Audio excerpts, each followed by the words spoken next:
And so I stepped forward, he stepped back. I saw the mouth breathing, and these are just little signs that world champions need to know that he's not in a good place right now. I continue to press. What's up, fight fans? Welcome to my channel. This is Johnny, and in today's video we're going to be going over the statistics that nobody talks about when mentioning last night's fight card in Sydney, Australia, headlined by Thurman and Brock Jarvis. Guys, before I continue, I want to say thank you to everybody who's been with me since day one. I also want to thank all the new subscribers, and can I ask you a few things real quick before we get this thing going? A lot of you have been watching my content and you're unaware that you haven't hit subscribe yet. Could you please do that? Also, like this video. What that'll help us do is push this video up into more boxing fans so they can see the content as well. And the last thing, hit the bell notification button. What that'll do is alert you every time I create something new. Thank you. Guys, we had Wednesday night boxing here last night in Sydney, Australia, headlined by Thurman and Brock Jarvis. And I gotta admit, it was a fun night of boxing. There were a lot of knockouts. If you've been watching the channel, you know that we featured 3 of those fights. And today we're gonna go over the results and talk a little bit about the winners, the losers, and what's next. Me personally had a really good night as well with my bets. I took 4 picks and picked all 4 knockouts. The bet slip was 24-1 odds, and we hit. So the only fight that I chose on my bet slip that I didn't feature was the Michael Zarafa fight, and he did indeed win by knockout. Zarafa is the #1 ranked middleweight in all of Australia. He did fight for a world title last year. He lost against Lara, but keep his name in your back pocket because we're gonna bring him up again later on in this video. The first fight that we featured that was on this fight card was the light heavyweight showdown between 2 undefeated young Australian prospects who are both knockout artists. The one, Ruston, who was 4-0 with 4 knockouts, and he was taking on Tonga, the former rugby player who was 9-0 with 9 knockouts, and something had to give. Now, in my prediction, I talked about, I didn't want to give you a specific who I was cheering for, but I could almost guarantee that this fight was going to end by a knockout, and that's exactly what happened. If you look at the highlight tape of Ruston, even though it's short and sweet, he does know how to use his jab to create that range, and he's beautiful at entering and exiting the pocket, knowing where he's safe from getting countered and knowing where he could do damage. And he loves putting his opponent up against the ropes and using that long jab of his and then sitting down on his backhand. But like I said earlier, he will also go to the body. It's going to be interesting to see how much pressure Tonga allows Ruston to put against him and who takes control of the center of the ring. I think that's going to be the story, and I think we're going to know really quickly and really early. It's a 10-round fight.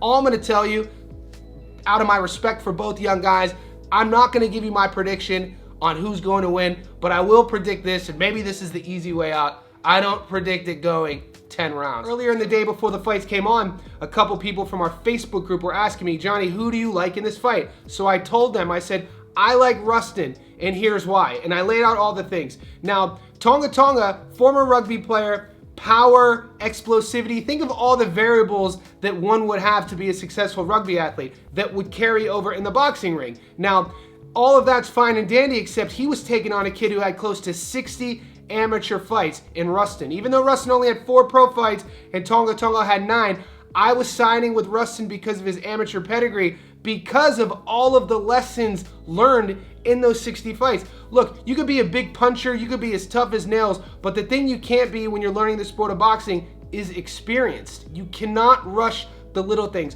One of my favorite things about coaching the sport to my clients is the minutia of the technique of the sport. The little details that sometimes get overlooked about space, timing, tempo, how punches are thrown, the angles punches are thrown out, how often you're throwing a punch, how often you can make the same punch look differently. And these are all the little things that I thought Ruston was gonna do well. He uses space and distance really well. He uses his height, and if you look at him, you could tell he was fit for the boxing ring. He ended up knocking out Tonga in an exciting fight. It started slower than most of us expected. There was a few rounds feeling out process, but when they started throwing, they were throwing. The exchange that led to the knockout could have gone either way, but this is where you saw the pedigree of Ruston. Ruston pushes Tonga in the corner, like I said in our video breakdown earlier in the week, which he was gonna do, and he got caught with a big punch. Now, in that exchange, the difference was When Ruston got caught with a big punch, he defended up, but he threw something on return. When Tonga got caught, his defense withered, he dropped his hands, he got caught in the corner, and he ended up getting knocked out. And this is how that sequence went. Kieran Ruston is a bad man, remains undefeated, knocking out the former undefeated knockout artist. And when it got heated, it got heated. Check this insane knockout. Kieran Ruston, what's up?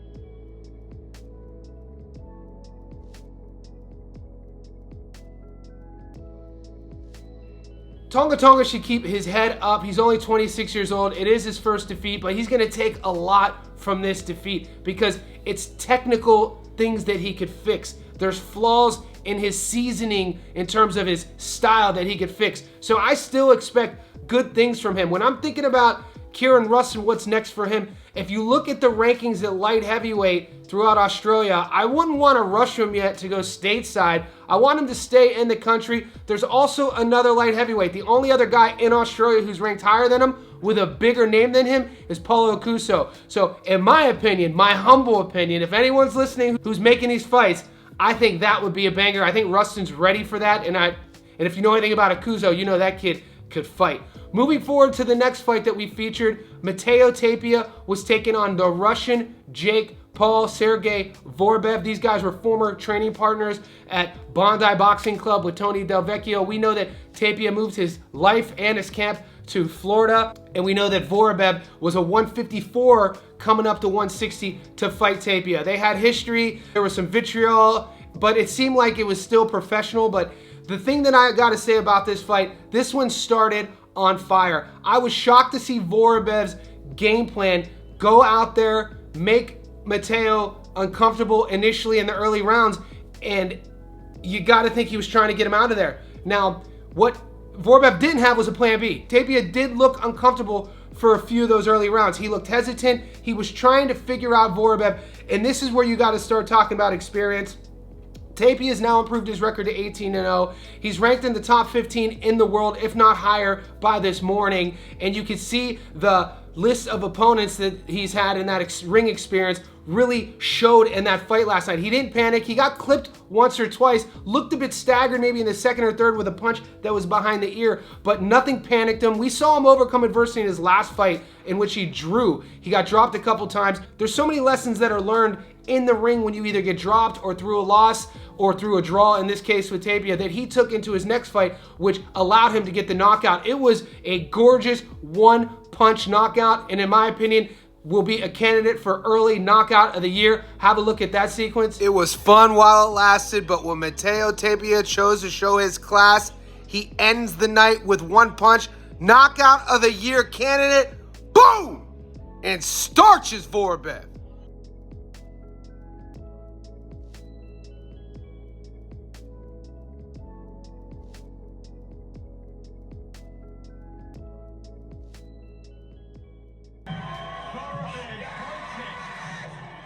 Now, when I think about Matteo Tapia, he's ranked worldwide, but somebody else on the card last night who fought, the only other middleweight at 160 pounds who's ranked higher than Matteo Tapia in Australia is Michael Zarafa, and he co-headlined last night. We didn't feature this fight. He fought a German kid with an awkward style. His opponent was resilient until he wasn't. He ended up getting caught and knocked out by another beautiful sequence. But Zarafa's fought for a world title before. He lost against Lara, came up short. He has a big name, a big brand. I don't know if Zarafa would want the Tapia fight, but from a Tapia standpoint and from his team, I think that matches up perfectly. They could coin it as the King of Australia at 160 pounds, and you figure whoever wins that fight positions themselves for a giant international fight on a real big card. The last fight was the feature, the main event, the one that everybody went to see, the return of Thurman.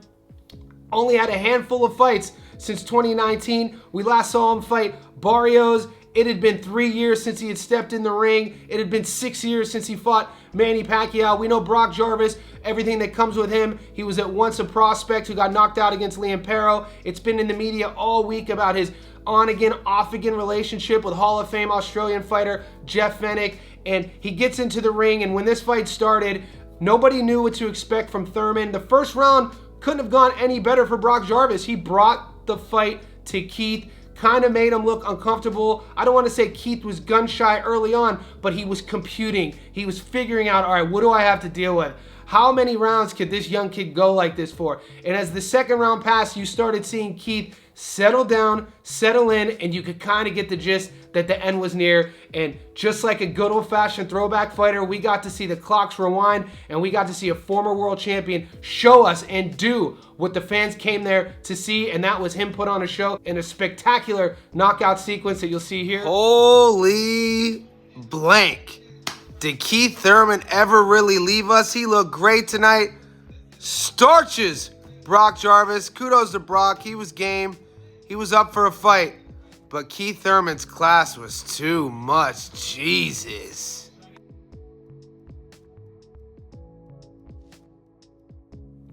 Now with Keith Thurman, he's back in the business. If you go to BoxRec, look at the rankings at 154. He instantly propelled himself to number 5 in the world. Boxing is a sport of what?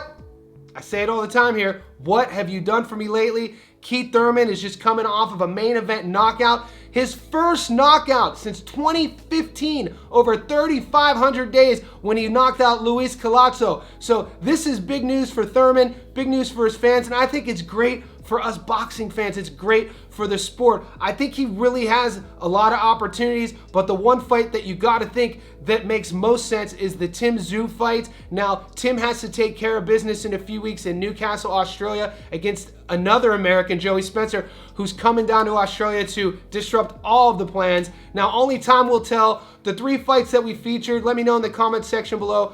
Who do you want to see Ruston fight next? Who do you want to see Tapia fight next? And what should Keith Thurman do? Guys, there's another big fight card coming up this weekend. I already featured the co-main between Jonathan Gonzalez and the return of Edgar Berlanga. If you haven't watched that feature story yet, stay tuned because it's coming up right now.